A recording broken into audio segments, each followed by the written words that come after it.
Good morning everyone, I hope you are all doing well, and I'm really excited to bring a brief word this morning to you. And today we're actually continuing our Jesus Is series, and the topic for today is Jesus is God made flesh. Jesus is God made flesh.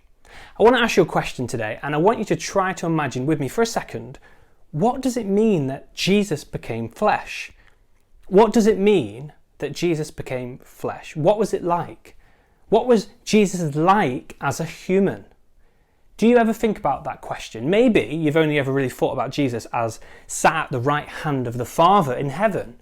But what about those 33 years that Jesus spent as a human on earth? Do you ever wonder what it was like for Jesus? In the short time that we have, I want us to explore and appreciate the humanness of Jesus, and then I want us to explore why this is so important for you and for me as a Christian today. Right, great stuff. So what does it mean that Jesus became flesh? Over the years there's been numerous films and TV programs all trying their best to depict or reimagine what it was like for Jesus to become flesh. In the 1950s, a long time ago, the Catholic Church were one of the first to make a film about the life of Jesus. And one of those films was called The Robe. But interestingly, in this film, and you can watch it on YouTube if you want, in this film you never see the face of Jesus, because film was such a new thing, and the Pope at the time, Pope Pius XII, requested that Jesus' face was never shown in the film. But as time went on, film eventually did begin to show Jesus' face, with the condition, of course, that Jesus had to be a white and very handsome man. And some films, like Jesus of Nazareth, were actually about 6 hours long. And of course you have your more humorous films that came along. And more recently, some of us might be familiar with The Passion of the Christ, which really highlights the suffering and obedience of Jesus' earthly life. But one thing which most of these films have in common is that Jesus is often portrayed as at a distance from his disciples and the people around him. These films desperately wanted to emphasize that Jesus is divine and that he is unlike his followers and everyday normal people. The divinity of Jesus is pretty clear, but sometimes his human nature is neglected. In the last couple of years, however, a TV show called The Chosen reacts against this typical portrayal and shows Jesus as truly human.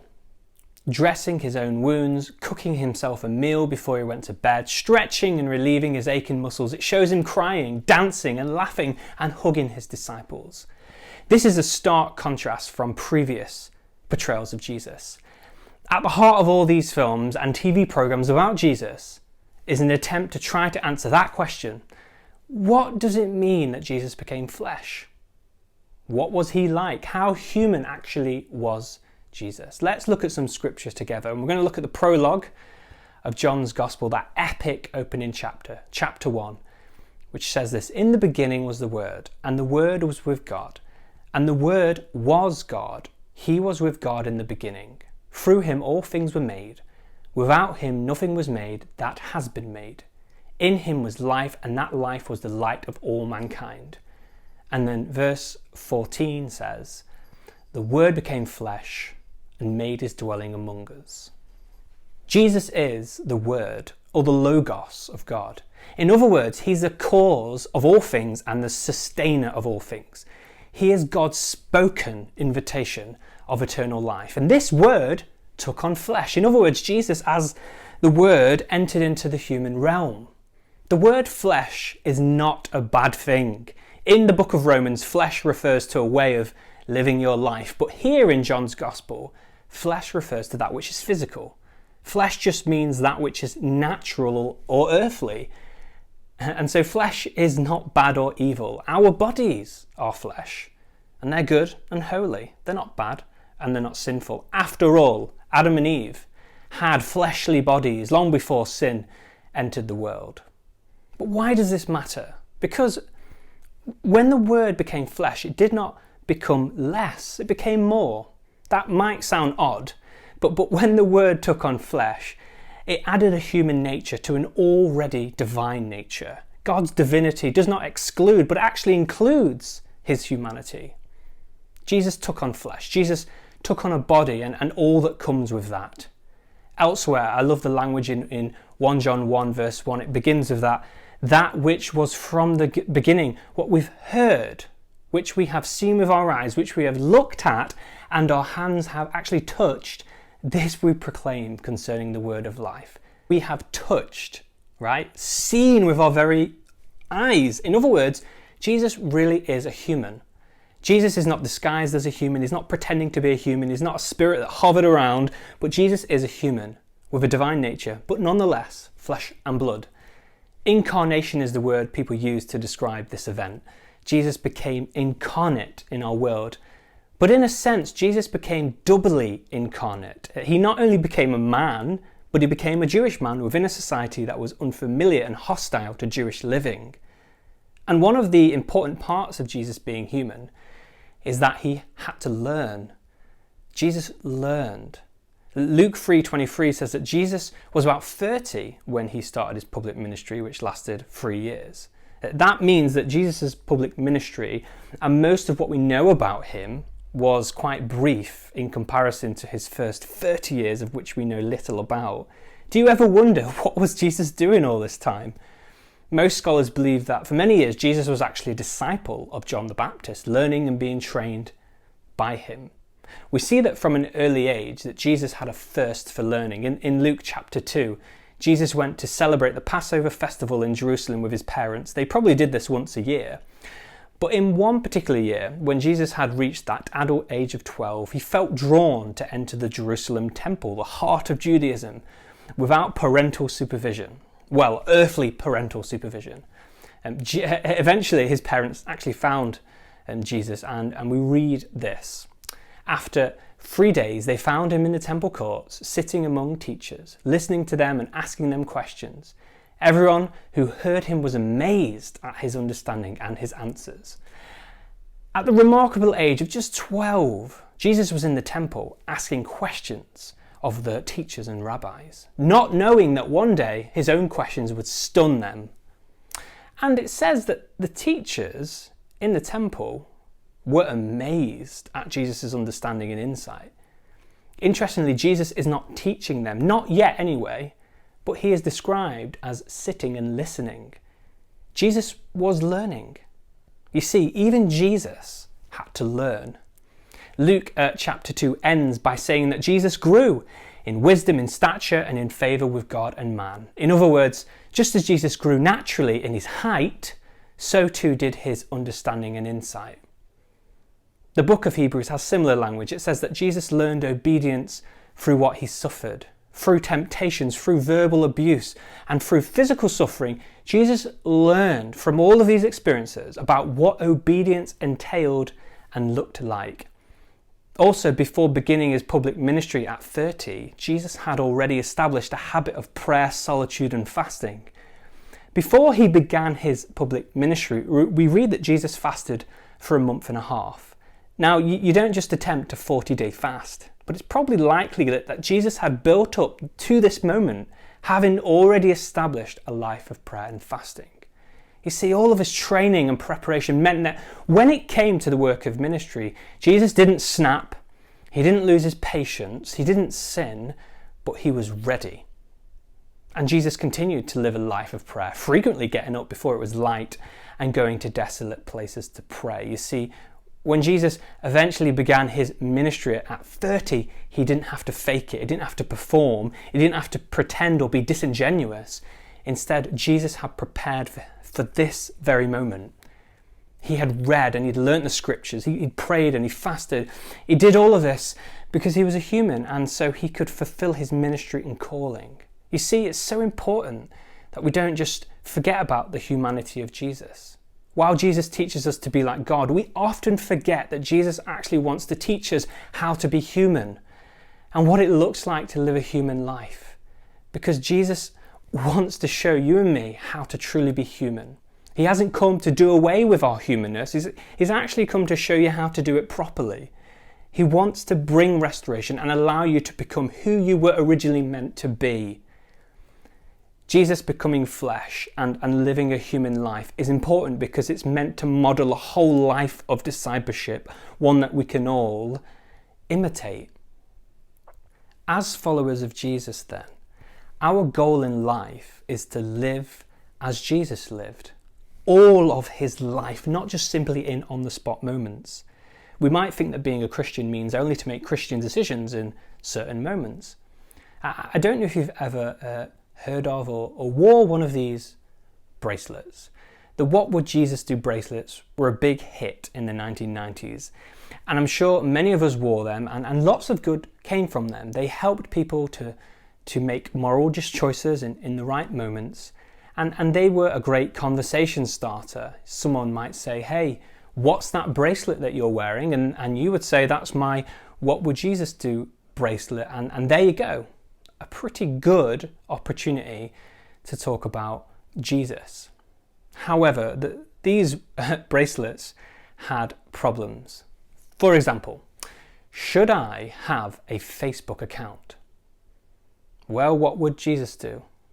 I have no idea. There isn't really a straightforward answer, and so what people did was they looked deep inside to try and discern, as best as they could, what would Jesus have done.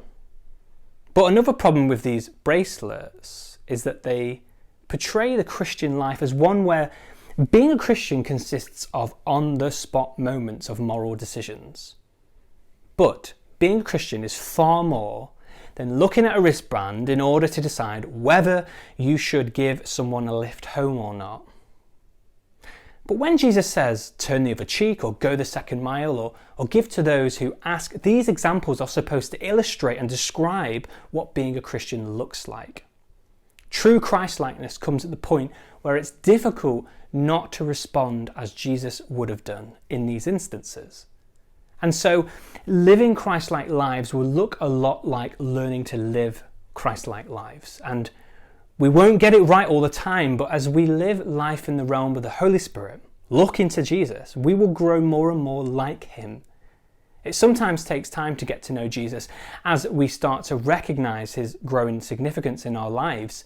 Jesus' disciples spent hours and hours with Jesus, listening to his teaching, watching him perform amazing healings, and actually even participating in them. But oftentimes we're told and shown that his disciples still aren't quite sure who it is that they're actually following. And so when it comes to our walk with Jesus and our Christian life, we shouldn't pretend to be a Christian or only be Christian in certain moments, but as we walk with Christ and grow in him, slowly and surely our lives will start to illustrate Christ-likeness. Just as Jesus learned and grew, so too we're called to learn and grow. Over the last couple of months, I'm sure many of us have enjoyed or endured watching Euro 2020. And even though England didn't win, it's still coming home, okay? It's just been delayed. But the great thing about football events like the Euros is that people who've never even watched a football match before suddenly get drawn into it and become so passionate about it. I remember growing up and one of the first tournaments I could remember, football tournaments, was the World Cup in 1998. And I remember watching that wonder goal by Michael Owen for England against Argentina and going to school the next week and playing football at break times and trying my hardest to be Michael Owen. I would try to copy him, his movement, his striking of the ball, and even his goal celebration. But there was one big difference between me and Michael Owen. When Michael Owen played football, he wasn't pretending to be someone else. He wasn't trying to be someone he wasn't or imitating another footballer. He simply was amazing. In the on-the-spot moments, he shone. But when I played football, I couldn't do all that Michael Owen could do. The reason Michael Owen was able to perform so well in key moments on the pitch was because he worked so hard off the pitch. He trained hard, he put time into his football, he had a strict healthy diet, and his whole life was dedicated to being the best footballer he could be. And when it came to the right moment to perform, he didn't have to fake it or perform or try to be someone else, but he was able to perform at the top of his game and be the best. Paul writes similarly in 1 Corinthians chapter 9. He says, everyone who competes in the games goes into strict training. They do it to get a crown that will not last, but we do it to get a crown that will last forever. Therefore, I do not run like someone running aimlessly. I do not fight like a boxer beating the air. No, I strike a blow to my body and make it my slave, so that after I have preached to others, I myself will not be disqualified for the prize. Paul uses athletic imagery here as a way of understanding the Christian life. Athletes don't train once and then never again, but Paul uses strong language of boxing himself here. In other words, Paul has abstained from certain things and learned to control his own body in order to better serve God. You see, a footballer who expects to excel in a game without adequate training and exercise is no more bizarre than a Christian trying to lead and live a life like Jesus during testing and trials without training in godly living.